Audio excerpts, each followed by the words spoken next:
सीधी तस्वीरें आपके सामने।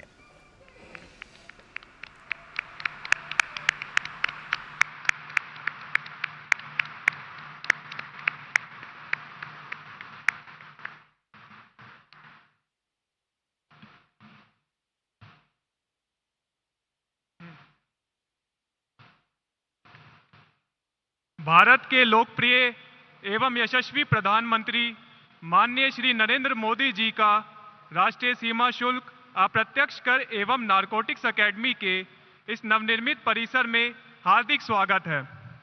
माननीय प्रधानमंत्री जी, हम केंद्रीय अप्रत्यक्ष कर एवं सीमा शुल्क बोर्ड की ओर से आपका सादर अभिनंदन करते हैं। I now request the Honorable Union Finance Minister, Srimati Nirmala Sitharaman ji, to welcome the Honorable Prime Minister.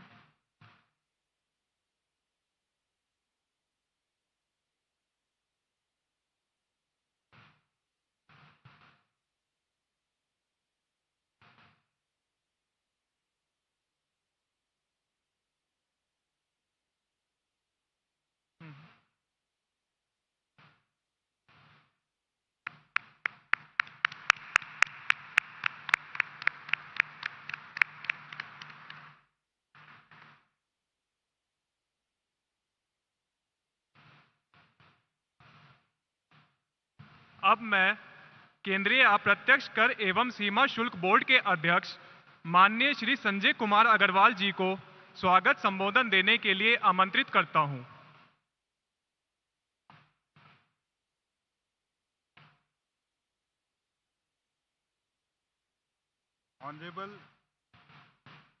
Honorable Prime Minister of Bharat, Shri Narendra Modi ji, Honorable Governor of Andhra Pradesh, Shri Syed Abdul Nazir ji, Honorable Union Minister of Finance and Corporate Affairs, Shrimati Nirmala Sitharaman ji, Honorable Chief Minister of Andhra Pradesh, Shri Y.S. Jagan Mohan Reddy ji, other distinguished dignitaries present, my esteemed colleagues from CBIC, ladies and gentlemen, I stand before you today with an overwhelming sense of privilege and gratitude as we witness a momentous occasion of the Central Board of Indirect Taxes and Customs of the inauguration of a new campus for National Academy of Customs, Indirect Taxes and Narcotics by the Honorable Prime Minister of Bharat.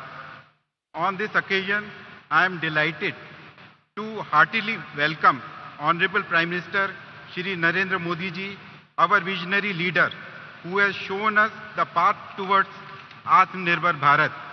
In your able leadership, India is regaining its rightful place in the global arena as Wish Guru.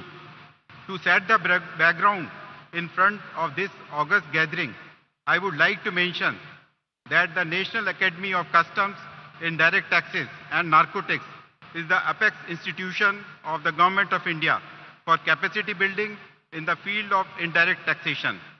The Academy undertakes flagship training programs for the Indian Revenue Service and also other central services. It also conducts international training programs in collaboration with institutes like World Customs Organization, UNODC, UNAP, etc. Coming to the Academy at Palasamundram, its campus is sprawling across 500 acres of land, and it will serve as a temple of learning with state-of-art technologies.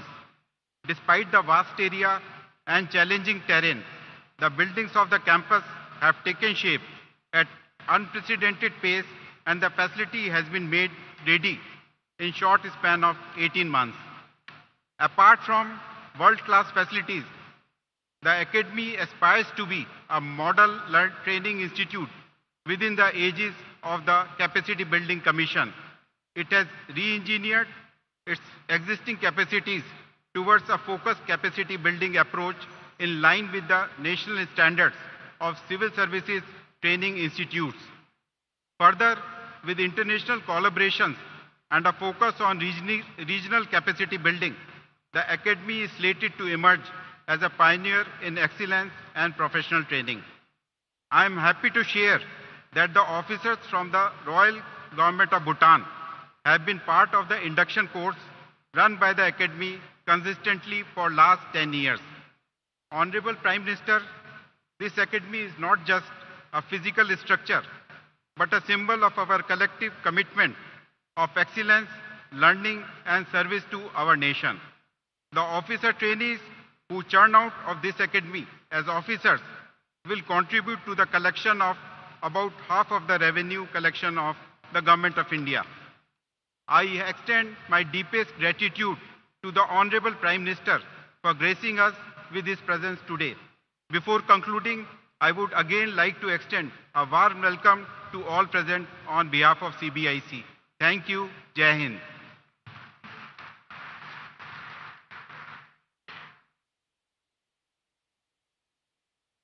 I thank the respected Chairman CBIC for his gracious welcome address. I now request the Honorable Union Finance Minister, Srimati Nirmala Sita Ramanji, to kindly address the gathering.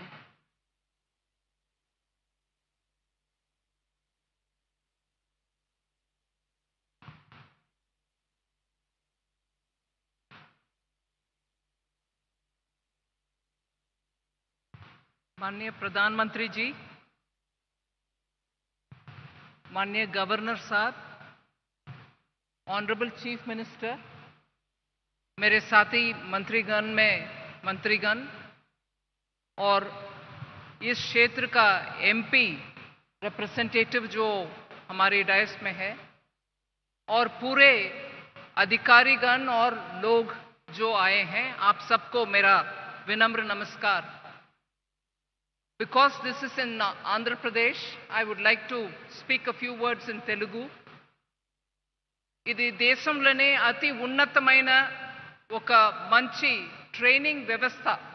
భారతదేశంలో revenue సర్వీస్లో వచ్చే అధికారిகள் అందరికీ ఇక్కడ మంచి సదుపాయాలతోటి వాళ్ళకు training ఇవ్వడానికి ఎలాగా IAS అధికారి లబాస్నా అంటారు, మసూరీలో వెళ్ళి ట్రైనింగ్ తీసుకుంటారు, ఎలాగా ఐపీఎస్ అధికారి హైదరాబాద్లో ఉన్నటువంటి సర్దార్ పటేల్ ఇన్స్టిట్యూట్లో వెళ్ళి ట్రైనింగ్ చేసుకుంటారో అట్లాగా ఐఆర్ఎస్, అది కూడా కస్టమ్స్, ఇండైరెక్ట్ ట్యాక్సెస్, జిఎస్టీ లాంటి ఆర్ ఎక్సైజ్ డ్యూటీ ఇట్లాంటి క్షేత్రంలో పనిచేసే రెవెన్యూ సర్వీస్ అధికారి అందరికీ ఇక్కడ ట్రైనింగ్ ఇవ్వడానికి ఒక మంచి వ్యవస్థ.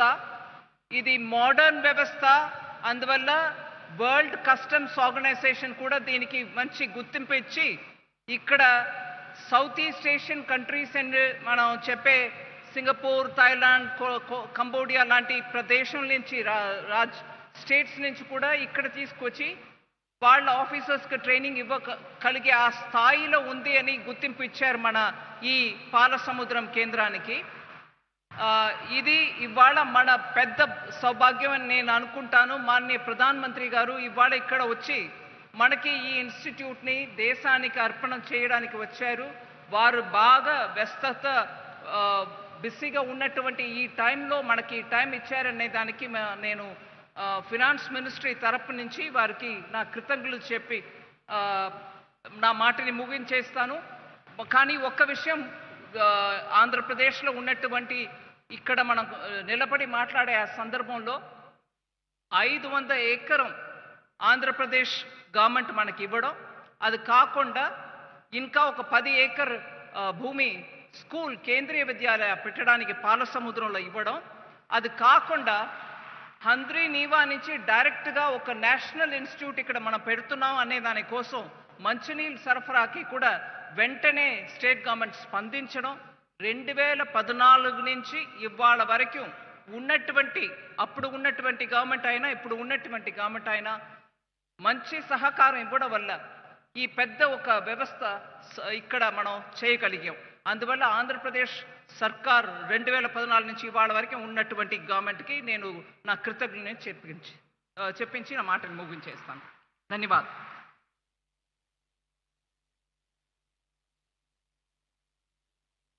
Thank you, Honorable Finance Minister. I now request the Honorable Chief Minister of Andhra Pradesh, Shri Y.S. Jagan Mohan Reddy ji, to kindly address the gathering.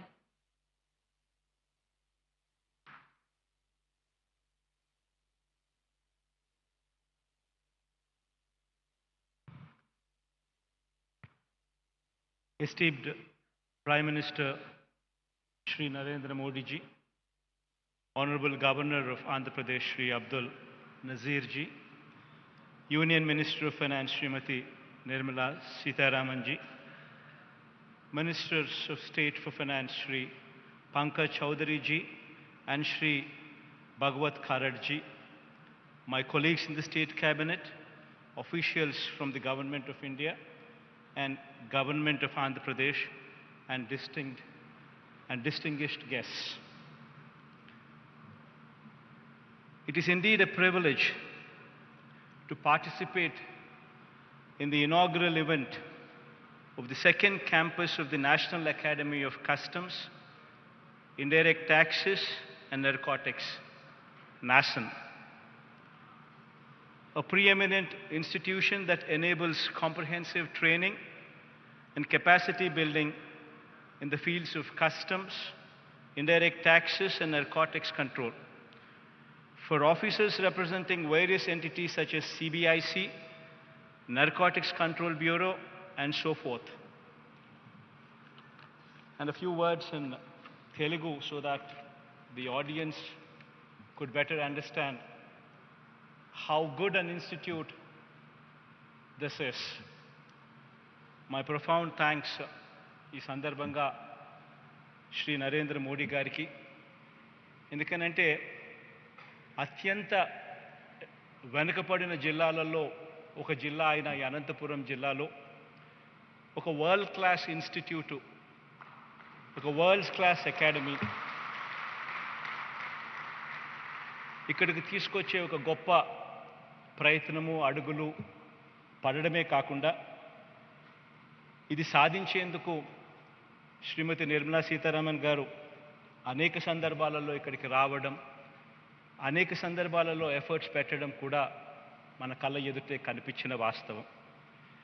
ఇక్కడ నిజంగా వస్తూ ఉన్న ఈ మంచి ఇన్స్టిట్యూటు మన రాష్ట్ర పేరును, ప్రతిష్టను మన దేశంలోనే కాదు అంతర్జాతీయ స్థాయిలో కూడా ఇంత world class, state of the art, latest టెక్నాలజీస్తో అన్నిట్లోనూ కూడా అనుసంధించి ఒక గొప్ప ఇన్స్టిట్యూట్ ఇక్కడ వస్తూ ఉంది. ఇది తీసుకొచ్చినందుకు మరొక్కసారి మనస్ఫూర్తిగా నరేంద్ర మోడీ గారికి, అదేవిధంగా శ్రీమతి నిర్మలా సీతారామన్ గారికి మనస్ఫూర్తిగా కృతజ్ఞతలు తెలుపుకుంటూ ఎక్కువ సమయం తీసుకోకుండా ఇక శ్రీ నరేంద్ర మోడీ గారికి మైక్ ఇచ్చే కార్యక్రమం చేస్తాను. Thank you.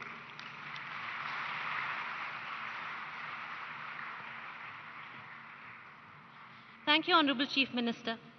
Moving ahead with the program, we would like to tell you that NACIN has been given the Utkrisht rating by the Capacity Building Commission under Mission Karmyogi.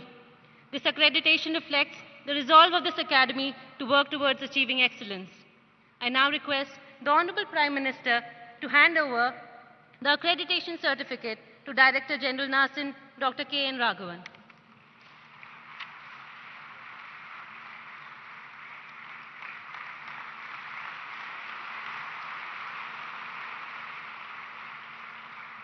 Thank you, Honorable Prime Minister. I now request the Honorable Prime Minister to formally inaugurate the Palasamudram campus of the National Academy of Customs, Indirect Taxes and Narcotics by unveiling the plaque.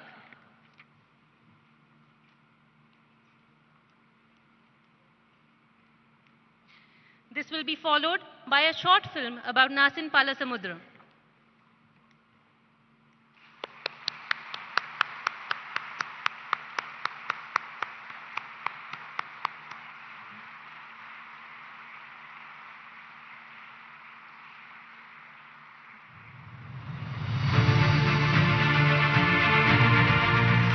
अमृत काल में विकसित राष्ट्र के निर्माण की ओर अग्रसर भारत तेजी से आधुनिक और सशक्त हो रहा है। दूरदर्शी प्रधानमंत्री श्री नरेंद्र मोदी के कुशल नेतृत्व में भारत उन्नत तकनीक एवं नवाचार को अपनाकर आज विश्व में अपनी असीम क्षमताओं का प्रदर्शन कर रहा है। माननीय प्रधानमंत्री द्वारा परिकल्पित मिशन कर्मयोगी इस दिशा में एक महत्वपूर्ण कदम है। आप जानते हैं कि मैंने हमेशा कैपेसिटी बिल्डिंग पर कितना जोर दिया है। मुझे खुशी है कि आज आप सब सिविल सर्वेंट्स के बीच मिशन कर्मयोगी एक बड़ा अभियान बन चुका है। मिशन कर्मयोगी का मकसद है सिविल सर्वेंट्स के फुल पोटेंशियल का उपयोग करना। मिशन कर्मयोगी को गति देने में केंद्रीय अप्रत्यक्ष कर और सीमा शुल्क बोर्ड सीबीआईसी सदैव अग्रणी रहा है। सीबीआईसी अप्रत्यक्ष करों का संग्रहण एवं संबंधित नीतियां बनाकर देश की आर्थिक प्रगति में महत्वपूर्ण योगदान देता है। राष्ट्रीय सीमा शुल्क, अप्रत्यक्ष कर एवं नारकोटिक्स अकादमी नासिन सीमा शुल्क, अप्रत्यक्ष कर और नारकोटिक्स के क्षेत्र में विभागीय अधिकारियों के प्रशिक्षण हेतु सीबीआईसी का शीर्ष प्रशिक्षण संस्थान है तथा राष्ट्रीय और अंतर्राष्ट्रीय स्तर पर क्षमता निर्माण का मुख्य केंद्र है। नासिन ने कोऑपरेटिव फेडरलिज्म को सार्थक करते हुए केंद्रीय अधिकारियों ही नहीं अपितु राज्यों के हजारों अधिकारियों, व्यापार संस्थाओं, भागीदार एजेंसियों और अन्य विदेशी अधिकारियों को भी प्रशिक्षित किया है। अकादमी WCO, ब्रिक्स आदि वैश्विक निकायों और मित्र देशों के साथ अपेक्षित प्रशिक्षण और सहयोग भी करती है। ये WCO, UNEP, UNODC एवं SASEC के लिए अंतर्राष्ट्रीय स्तर पर मान्यता प्राप्त प्रशिक्षण अकादमी है। नए भविष्य के सशक्त आधार हेतु यह संस्थान आर्टिफिशियल इंटेलिजेंस के कई प्रशिक्षणों का आयोजन भी करती है। नासिन की भूमिका और जिम्मेदारियों के विस्तार के साथ वृहद क्षेत्र में एक नए एवं आधुनिक अकादमी की आवश्यकता को महसूस किया गया। ये तलाश समाप्त हुई पाल समुद्रम में। एक मनोरम गांव और पाल समुद्रम नाम के ही तालाब से लगा 500 एकड़ का यह व्यापक क्षेत्र बेंगलुरु एयरपोर्ट से 90 मिनट की दूरी पर है। पूर्ण तत्परता के साथ जून 2022 में इसका निर्माण शुरू हुआ और मात्र 17 महीनों के भीतर ये नया परिसर आज माननीय प्रधानमंत्री श्री नरेंद्र मोदी द्वारा देश को समर्पित किया जा रहा है। परिसर में अत्याधुनिक सुविधाएं हैं जिनमें smart classroom, state of the art sports facilities और इमर्सिव लर्निंग सेंटर शामिल है। GRIHA 5 स्टार रेटिंग मानदंडों के अनुरूप निर्मित यह परिसर एक सेल्फ सस्टेनेबल और इको फ्रेंडली केंद्र है। इलेक्ट्रिक वाहनों की परिचालन सुविधा, सौर ऊर्जा से संचालित ऊर्जा उत्पादन और जल संरक्षण प्रणालियों जैसी विशेषताओं से लैस ये परिसर शुद्ध शून्य ऊर्जा खपत नेट जीरो एनर्जी कंजम्पशन के लिए प्रतिबद्ध है। परिसर का निर्माण सामाजिक दायित्व को प्राथमिकता देता है जो माननीय प्रधानमंत्री की जन भागीदारी की भावना का प्रतीक है।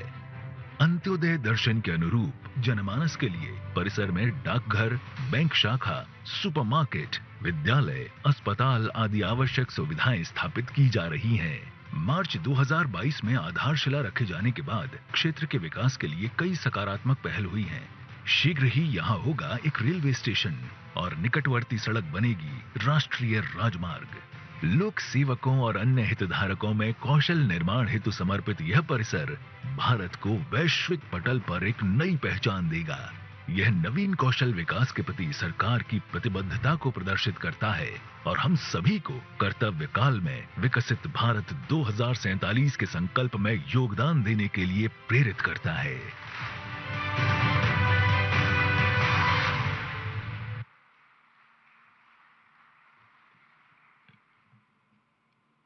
अब वह क्षण आ गया है जिसकी हम सभी को प्रतीक्षा थी।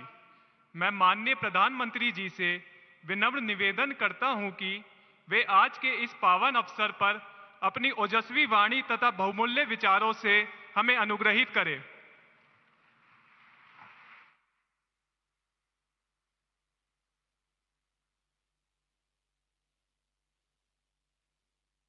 आंध्र प्रदेश के गवर्नर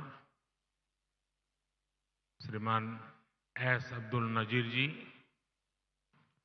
मुख्यमंत्री जगन मोहन रेड्डी जी, केंद्रीय मंत्रिमंडल के मेरे सहयोगी निर्मला सीतारमण जी, पंकज चौधरी जी, भागवत कराड़ जी, अन्य जनप्रतिनिधि, देवी और सज्जनों, आप सभी को national academy of customs, indirect taxes and narcotics के इस शानदार कैंपस की बहुत बहुत बधाई।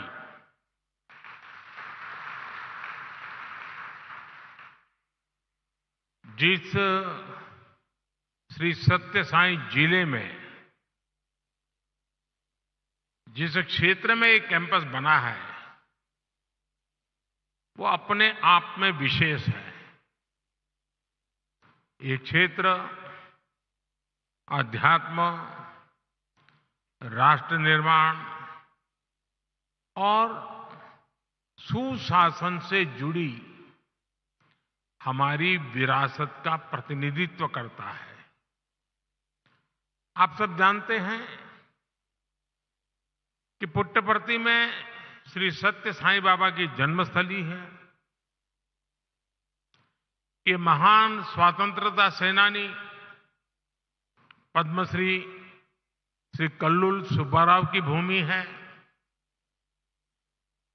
प्रसिद्ध पपेट्री आर्टिस्ट दलाभाई चलापति राव को इस क्षेत्र में ने नई पहचान दी है। इस धरती से विजयनगर के गौरवशाली राजवंश के सुशासन की प्रेरणा मिलती है। ऐसी प्रेरणादायी जगह पर नैसीन का यह नया कैंपस बना है। मुझे विश्वास है ये कैंपस गुड गवर्नेंस के नए आयाम गढ़ेगा, देश में ट्रेड और इंडस्ट्री को नई गति देगा।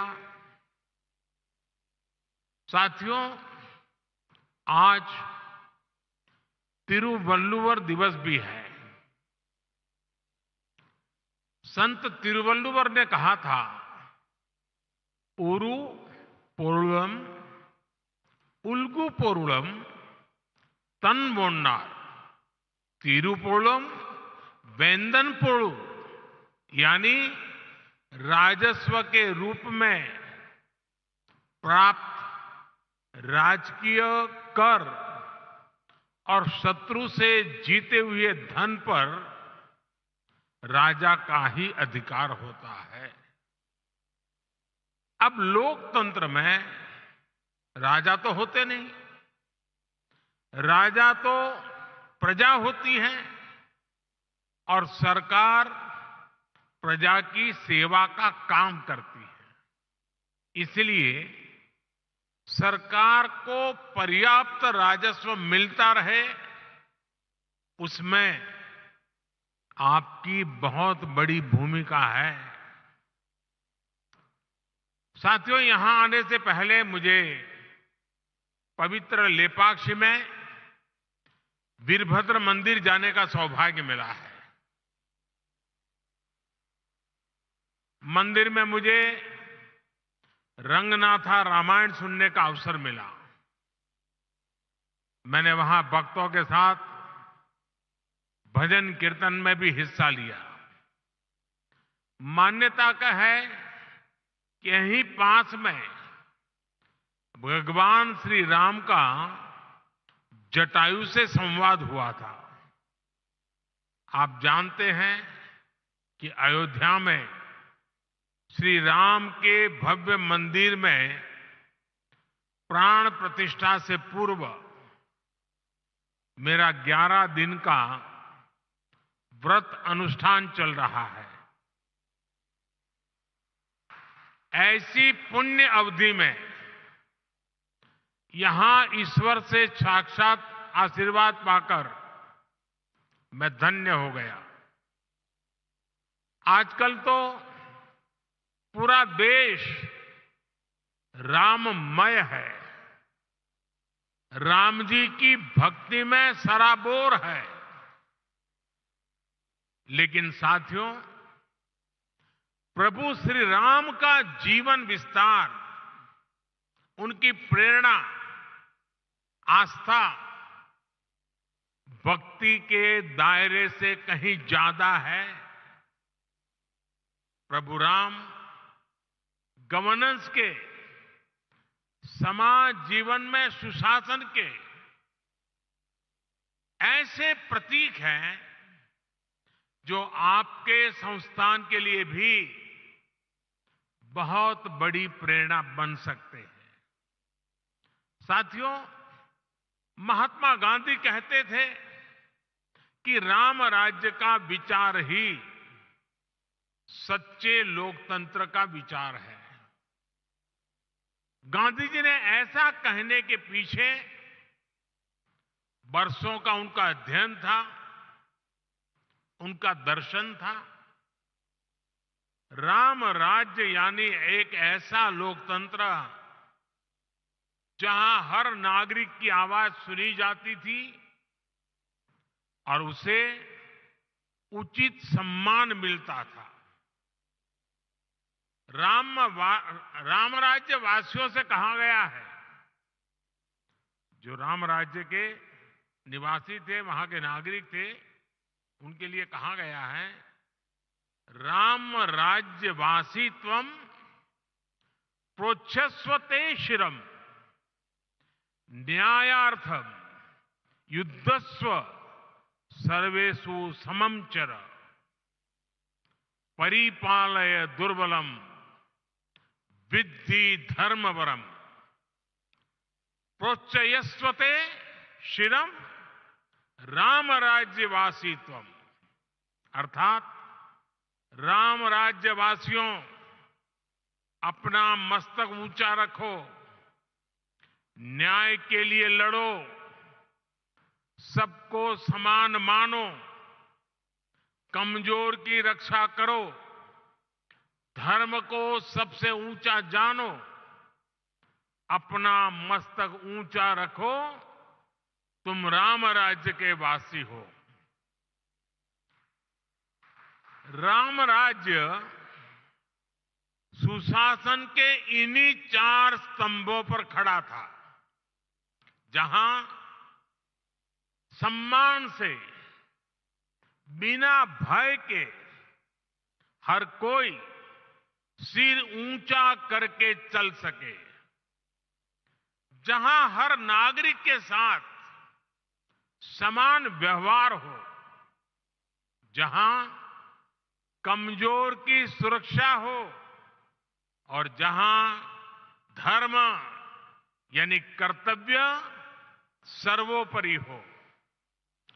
आज 21वीं सदी के आपके आधुनिक संस्थान के 4 सबसे बड़े ध्येय यही तो है। एक, एडमिनिस्ट्रेटर के रूप में रूल्स और रेगुलेशंस को लागू करने वाली इकाई के रूप में आपको इस बात को हमेशा याद रखना है। साथियों, नैसिन का रोल देश को एक आधुनिक इकोसिस्टम देने का है। एक ऐसा इकोसिस्टम जो देश में व्यापार कारोबार को आसान बना सके, जो भारत को ग्लोबल ट्रेड का अहम पार्टनर बनाने के लिए और फ्रेंडली माहौल बना सके, जो टैक्स, कस्टम्स, नारकोटिक जैसे विषयों के माध्यम से देश में ईज ऑफ डूइंग बिजनेस को प्रमोट करे और जो गलत प्रैक्टिसेस से सख्ती से निपटे। थोड़ी देर पहले मैं कुछ नौजवान युवा ट्रेनी अफसरों से भी मिला हूं। ये अमृत काल को नेतृत्व देने वाली कर्म योगियों की अमृत पीढ़ी है। आप सभी को सरकार ने अनेक शक्तियां भी दी है। इस शक्ति का उपयोग आपके विवेक पर निर्भर करता है और इसमें भी आपको प्रेरणा प्रभु श्री राम के जीवन से मिलेगी। एक प्रसंग में भगवान राम लक्ष्मण से कहते हैं, नेयम मम मही सौम्य दुर्लभा सागरांबरा नहि छयेयम धर्मेण शक्रत्वमपि लक्ष्मण, यानी मैं चाहूं तो सागर से घिरी ये धरती भी मेरे लिए दुर्लभ नहीं है, लेकिन अधर्म के रास्ते पर चलते हुए अगर मुझे इंद्रप्रस्थ भी मिले तो मैं स्वीकार नहीं करूंगा। हम तो अक्सर देखते हैं कि छोटे छोटे लालच में ही कई बार लोग अपने कर्तव्य, अपनी शपथ को भूल जाते हैं। इसलिए आप सभी अपने कार्यकाल में प्रभु राम की कही ये बात अवश्य याद रखिए। साथियों, आपका सीधा सरोकार टैक्स व्यवस्था से है। राम राज्य में टैक्स कैसे लिया जाता था, इस पर गोस्वामी तुलसीदास जी ने जो कहा है वो बहुत प्रासंगिक है। गोस्वामी जी तुलसीदास जी कह रहे हैं, बरसत हर्षत लोग सब, करसत लखै न कोई, तुलसी प्रजा सुभागते, भूप भानु सो होई। अर्थात सूर्य पृथ्वी से जल खींचता है और फिर वही जल बादल बनकर वर्षा के रूप में वापस धरती पर आता है, समृद्धि बढ़ाता है। हमारी टैक्स व्यवस्था भी वैसी ही होनी चाहिए। हमारा प्रयास होना चाहिए कि जनता से लिए टैक्स की पाई पाई जन कल्याण में लगे और वो समृद्धि को प्रोत्साहित करे। आप अध्ययन करेंगे तो इसी प्रेरणा से हमने बीते 10 वर्षों में टैक्स सिस्टम में बहुत बड़े रिफॉर्म किए। पहले देश में भांति भांति की टैक्स व्यवस्थाएं थी जो सामान्य नागरिक को जल्दी समझ में नहीं आती थी। पारदर्शिता के अभाव में ईमानदार टैक्स पेयर को, बिजनेस से जुड़े लोगों को परेशान किया जाता था। हमने जीएसटी के रूप में देश को एक आधुनिक व्यवस्था दी। सरकार ने इनकम टैक्स सिस्टम को भी आसान बनाया। हमने देश में फेसलेस टैक्स असेसमेंट सिस्टम शुरू किया। इन सारे रिफॉर्म्स के कारण आज देश में रिकॉर्ड टैक्स कलेक्शन हो रहा है। और जब सरकार का टैक्स कलेक्शन बढ़ा है तो सरकार जनता का पैसा विभिन्न योजनाओं के जरिए जनता को लौटा भी रहा है। 2014 में सिर्फ 2 लाख रुपए तक ही 2 लाख तक की इनकम पर ही टैक्स छूट थी। हमने 2 लाख से बढ़कर के सीमा 7 लाख रुपए तक पहुंचा दी। 2014 के बाद से हमारी सरकार ने टैक्स में जो छूट दी है, जो रिफॉर्म किए हैं, उससे देशवासियों को करीब करीब 2.5 लाख करोड़ रुपए टैक्स की बचत हुई है। सरकार ने नागरिक कल्याण की बड़ी योजनाएं बनाई हैं। आधुनिक इंफ्रास्ट्रक्चर पर रिकॉर्ड निवेश कर रही है। और आप देखिए, आज जब देश का टैक्स पेयर ये देख रहा है कि उसके पैसे का सही इस्तेमाल हो रहा है, वो भी आगे बढ़कर टैक्स देने को तैयार हुआ है। इसलिए बीते वर्षों में टैक्स देने वालों की संख्या लगातार बढ़ रही है। यानी हमने जो कुछ जनता से लिया वो जनता के चरणों में ही समर्पित कर दिया। यही तो सुशासन है, यही तो राम राज्य का संदेश है। साथियों, राम राज्य में इस बात पर भी विशेष ध्यान दिया जाता था कि संसाधनों का ऑप्टिमम यूटिलाइजेशन कैसे हो। अतीत में हमारे यहां प्रोजेक्ट्स को अटकाने, लटकाने और भटकाने की एक प्रवृत्ति रही है। इसके कारण देश का बहुत बड़ा नुकसान होता है। ऐसी प्रवृत्ति के प्रति सावधान करते हुए भगवान राम भरत से कहते हैं, और वो बड़ा इंटरेस्टिंग बातचीत है भरत और राम के बीच की।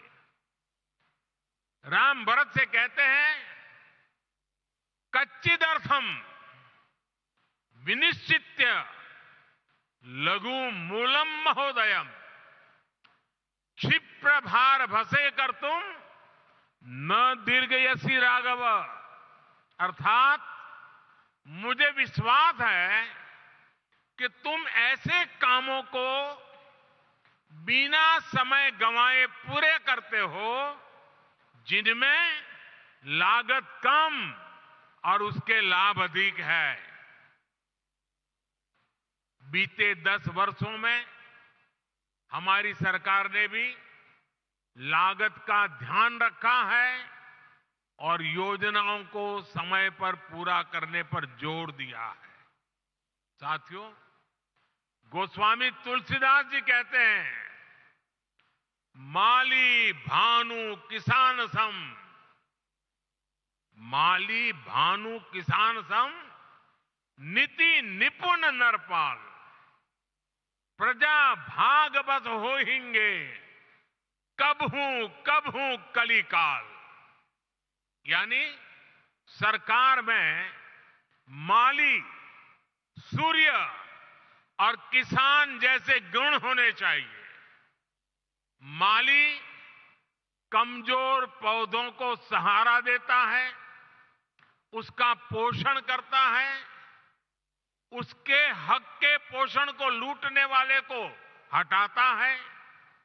वैसे ही सरकार को, सिस्टम को गरीब से गरीब का संबल बनना चाहिए, उन्हें सशक्त करना चाहिए। सूर्य भी अंधेरे का नाश करता है, वातावरण की शुद्धि करता है और बारिश में मदद करता है। बीते 10 वर्षों में गरीब, किसान, महिला और युवा, इन सबको हमने ज्यादा से ज्यादा सशक्त किया है। हमारी योजनाओं के केंद्र में वही लोग सर्वोपरि रहे हैं जो वंचित थे, शोषित थे, समाज के अंतिम पायदान पर खड़े थे। बीते 10 वर्षों में लगभग 10 करोड़ फर्जी नामों को हमने कागजों से बाहर किया है। आज दिल्ली से निकला एक एक पैसा उस लाभार्थी के बैंक अकाउंट में पहुंचता है जो इसका हकदार है। भ्रष्टाचार के विरुद्ध लड़ाई, भ्रष्टाचारियों पर एक्शन सरकार की प्राथमिकता रही है। आप सभी को इन्हीं प्राथमिकताओं को ध्यान में रखकर अपना कार्य करना ही चाहिए। साथियों, राष्ट्र के विकास के लिए राज्य का विकास, इस भावना के साथ जो काम हुआ है, इसके सुखद परिणाम आज हमें मिल रहे हैं। आपको कल रिलीज हुई नीति आयोग की ताजा रिपोर्ट की जानकारी अवश्य हुई होगी। जब कोई सरकार गरीबों के प्रति संवेदनशील होती है, जब कोई सरकार साफ नीयत से गरीबों की परेशानी दूर करने के लिए काम करती है, तो उसके परिणाम भी निकलते हैं। नीति आयोग ने कहा है कि हमारी सरकार के 9 साल में देश में करीब करीब 25 करोड़ लोग गरीबी से बाहर निकले हैं। जिस देश में दशकों तक गरीबी हटाओ के नारे दिए जाते रहे, उस देश में सिर्फ 9 साल में करीब 25 करोड़ लोगों का गरीबी से बाहर निकलना ऐतिहासिक है, अभूतपूर्व है। 2014 में सरकार में आने के बाद से हमारी सरकार ने जिस तरह गरीब कल्याण को प्राथमिकता दी, ये उसका नतीजा है। मेरा हमेशा से ये मानना है कि देश के गरीब में वो सामर्थ्य है कि अगर उसे साधन दिए जाएं, संसाधन दिए जाएं, तो वो गरीबी को खुद परास्त कर देगा। आज हम यही होता हुआ देख रहे हैं।